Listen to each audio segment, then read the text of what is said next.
Hey friends, welcome to Gardening with Creekside. Today we are going to do two fun little activities. One, we are going to plant a Roman candle podocarpus. Yes, I am so excited about this beautiful, evergreen, tough, disease-resistant, deer-resistant, just gorgeous shrub here on the end of the new flower bed that we put in by our driveway.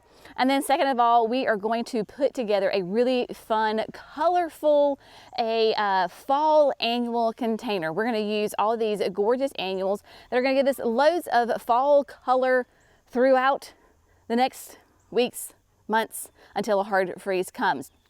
So that is what we are going to do today. I am here standing right along the edge of the new, basically it is a 5-foot wide flower bed that runs along the length of our driveway. Of course, this is all part of the terraced gardens that we were working on. Have this nice low retaining wall right here. The main part of this flower bed here, this 5 foot, is going to be for beautiful annuals. But as an accent piece, we are going to plant this Roman candle right here on the end of the wall, kind of about where Brenna's foot is in this general area. Roman candle podocarpus, a yew, it is an upright yew from our friends at Southern Living Plant Collection. As you can see, it has this beautiful variegated foliage on it, nice creamy white with some dark green in there. It is going to be, like I said, a very tough shrub. It loves the sun, yay, because this is full sun. In fact, I was trying to beat the sun out here this morning. I think I'm gonna miss the mark on that one. So it is full sun, it is deer resistant, disease resistant. Once you get it established, it is drought tolerant. Eventually this will be on drip irrigation because this whole bed will be on drip irrigation. And it will be a nice columnar. I want to say it's like 10 to 15 feet tall, 3 to 4 wide. Now it's going to take a minute for it to get there, but it is going to give me beautiful evergreen structure in this flower bed that I want and desire. Jerry and I were actually talking about maybe putting a column here on each end of this wall and put a column with like a light on it. And then we never committed to that, but we were just kind of tossing that idea around. This takes the place of it. It's a heck of a lot cheaper and it's a heck of a lot easier to install. So that is what we're going to do. Roman candle is hardy in zones 7B to 10B. So that is the plan on that. We will do that. Of course, I have got my power planter auger. It is the 9-inch heavy duty tip. It is the 9-inch because that is perfect for my 3-gallon shrub. And then of course, we always use our biotone when we are planting really any kind of plant. And then I will come back through and top dress with my Land and Sea compost just to give it, of course, a nice little blanket, nice little insulation there.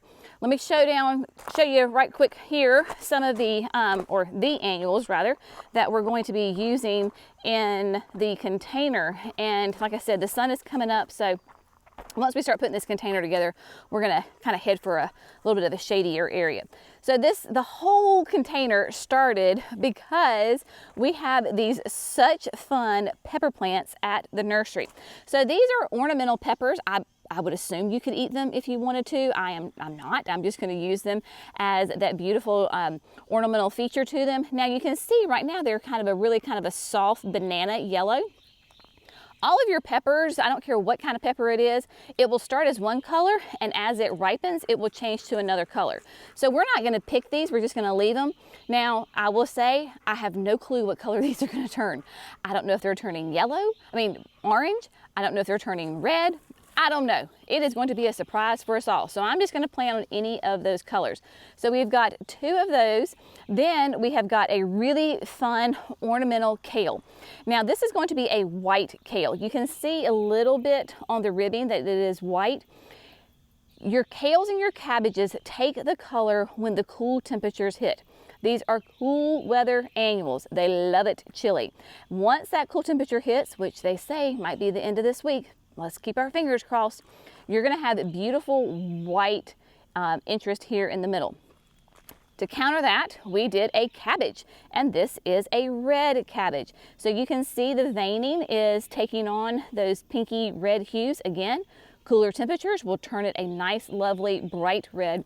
And then for some fun annual color, some actual flowers, we're gonna use these just bright yellow violas. So I've got 6 of them. We'll see how this container comes together. But first, I'm going to go ahead and get Roman candle in the ground. I think I overestimated the weather today, and I'm wearing a sweater and jeans.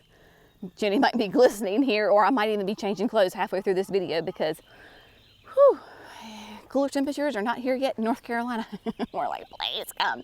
But anyway, so what I'm going to do is very simple. I'm going to drill my hole here at the end of the wall. I'm going to put my biotone down. I'm going to get Roman candle in there and put some land and sea around her. Then, like I said, we're going to move to a shadier spot and get this container put together, because the container I can pick up and move around. It's a very light container. So yeah, fun fall things here in the warm, toasty south of North Carolina in early October.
Alrighty, my friends, so as easy as that, Roman candle is in the ground. Yes, I am standing in the shade. Dear heavens, I am so rethinking my outfit for today. Oh, but we're gonna head to the shade here in just a minute. I digress. So the Roman candle, right, podocarpus, gorgeous upright yew. I am so excited about it. You can see her there in a distance. Again, 10 to 15 feet tall, 3 to 4 wide. So if it, it won't bother me at maturity. You know, obviously it's probably going to come over and kind of come over the wall just a little bit. We can easily, as this thing grows, we can extend this bed, and so that it won't go into the grass. It's not going to get 3 to 4 feet wide, you know, in a year. So we've got plenty of time to watch this sweet thing grow. Now, as far as maintenance on this, what we're going to do is, like the vast majority of all of our shrubs, we are going to give it a nice slow release fertilizer in the spring, coming out of winter, going into spring. I will probably use plant tone on this, right? That's my Swiss Army knife. So we will give it a little bit of a fertilizer, a little bit of food, and then what I'll do, even probably this year, I will come in and give it a very light trim. All I want to do is make sure that this Roman candle is nice and tight and thick and not too tall and spindly. So that's why we just go in there once a year and go ahead and prune it. So I will literally just, especially this first year, just take the tips off, right? Because whenever you cut it, it's, you know, if you're used to your panicle hydrangeas, right, or any kind, like an annual, you cut it above 2 leaf nodes and then it bushes out. So for example, something went on right here. I don't know if this, like one limb, because it's kind of weird, but it's not broken, but it's just kind of at an odd angle. But look right here, we've got new growth right here, and then right another sprig coming out here. So it's getting nice and thick. So I would literally come in here on this one and just take off like that much right there. I just want to shape it just a little bit so that it stays nice and thick, and then it grows. Of course, Roman candle is not gonna flower, so if you do cut it at a different time of year, you don't have to worry about it really like harming or losing any kind of flowers, because it doesn't flower. Now, interestingly enough, this corner of the flower bed and in our grass, we have battled, whether you want to call it Bermuda grass, wire grass, I call it a pain in the rear. It is this grass. So it is this, I do think it is Bermuda. It runs and it has roots to China, and it is impossible to get it all out. So you can see, like right here, it'll run and then it'll pop up. So it is in this area, and it'll probably pop up underneath our good fescue grass. So this is just something that we're gonna have to maintain as we come in here. Honestly, the only way that we have found to truly eliminate it is to use an herbicide, like, you know, whatever you want to use, whatever your weed killer of choice is, that's what you use, but you're gonna have to do it over and over and over and over again, because these little runners pop up everywhere. So that's just something we're gonna have to battle in this general area, both in the grass and in the flower bed. Obviously in the grass, you wanna choose something that doesn't also kill your grass. So that's above my pay grade. I'll let Jerry figure that one out. But I did go ahead and put the soil conditioner, the aged pine bark fines, and I went ahead and brought it all the way down here because that's where the grass is right now. So just to kind of tie this in, of course you got a nice good drink of water, and there you go. Now I am going to go find a shady spot because I am dying and I am sweating. I'm tired of sweating in October. It's a little pity party for me right here. It's gonna cool off this week. It's gonna cool off, it's gonna cool off. So we're gonna go find some shade, and we're gonna put a full sun fall container together. We are going to will fall to come with cooler temperatures. All right, my friends, so we found a nice little shady spot up here on the terraced garden. And in fact, this is where this sweet thing is going to end up. I'll show you in a little bit. So what we do when we are making a container, I don't care if it's fall container, spring container, summer container, it does not matter. We always start and we want to pull out our soil. This is the same planter. Those of you that are faithful viewers may recognize it. This is the one that was on the back porch underneath a window that had caladiums and begonias in it. They are done. So what I did is I pulled out all the soil. It was not hard because it was completely root bound. So we have a brand new clean slate. What I am going to do, I do this with my containers, is I take my land and sea and I do a nice little bottom layer for the container. When you do that, we are helping to retain moisture in there, and then when the roots of the plant hit that compost, then it's a whole nother layer of food for them. So we do that, and then we come back through with our great fresh heavy bag of potting soil. I personally only use the Proven Winners. That is my absolute favorite. If you can't find Proven Winners, or you have your own favorite soil, by all means use what you got.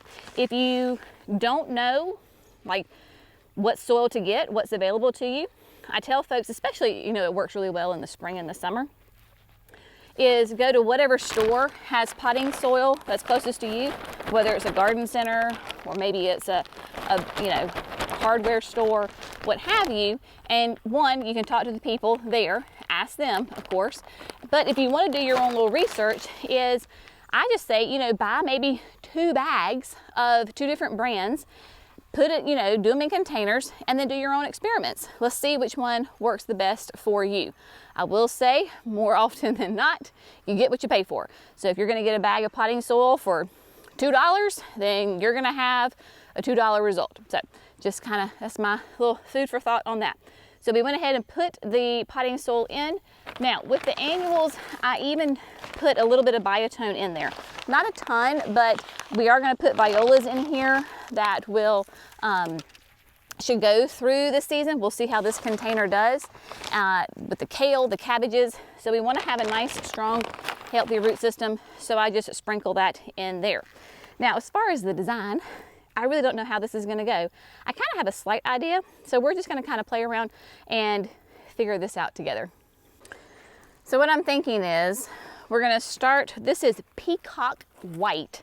That is that flowering kale. So we're going to put it in dead center. Now, nice, strong, healthy root system. It's not crazy root mound. Just go in there with your thumb, break it up just a little bit. Nothing crazy. Now, this is going to go against one of the garden boxes. So I'm going to pretend this is going to be the back. This is what's going to be against the garden box, and this will be the front. So what I want to do is put this peacock white in the center in the back. right? So we want to put it up there against cocoa liner. There we go. Now, what we're going to do is we're going to take a cute little pepper and we're going to put a pepper on each side of the kale, right? We're going to snug them in there. I've never done the ornamental peppers in the fall. I've seen them and they're so stinking cute, but I've never had the opportunity to do them, and I just think they're fun. It's a whole different way to get some really cute fall color, totally different texture, right? It's just going to be a lot of fun. So we're going to put these guys in here again, kind of towards the back, snug everybody in. And then I've got the Color Up Purple Kale. Oh, excuse me, cabbage. Yes, this is that cabbage. They're going to go here on the edge, kind of on the front corner here. Snug them in. Now, I have seen people, I mean, you can have so much fun with your fall containers, right? I mean, I've seen people get like little mini pumpkins and stick little pumpkins in there as ornamental, you know, features. You could do, if you're in the South, you've got pine cones. You could get some pine cones, tuck them in there. I mean, little gourds. It really is limited only by your imagination. So we're going to get that in there.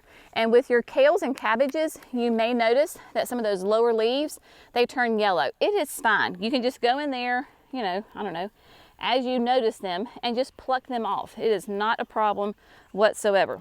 And then what we're going to do is come through here in the front and we're going to put those really sweet little yellow violas. I've got 6. I don't think I need 6. Probably 4 will do me really well. So I'm just going to plant those 4 little bright yellow violas right there on the front. All right, my friends, so we've got, this is the Color Max Clear Yellow Violas, and the Color Max series is great because they are more heat tolerant and cold tolerant. That means that they are going to bloom longer for you because official seasons and months mean nothing here in North Carolina. Yes, it may be officially fall. It is October.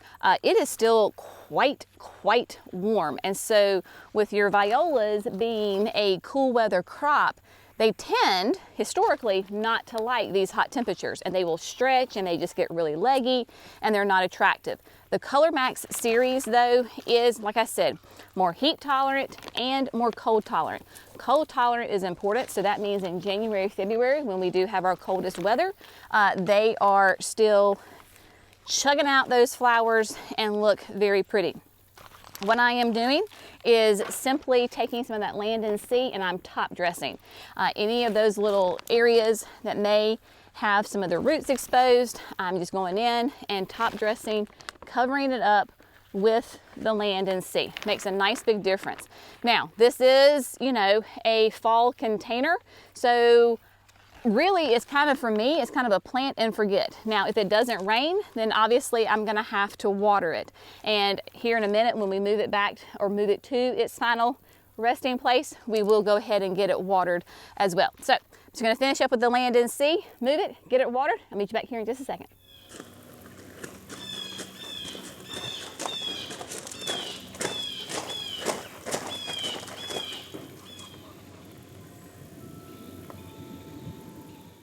Okay, my friends, so this morning's projects, they are done.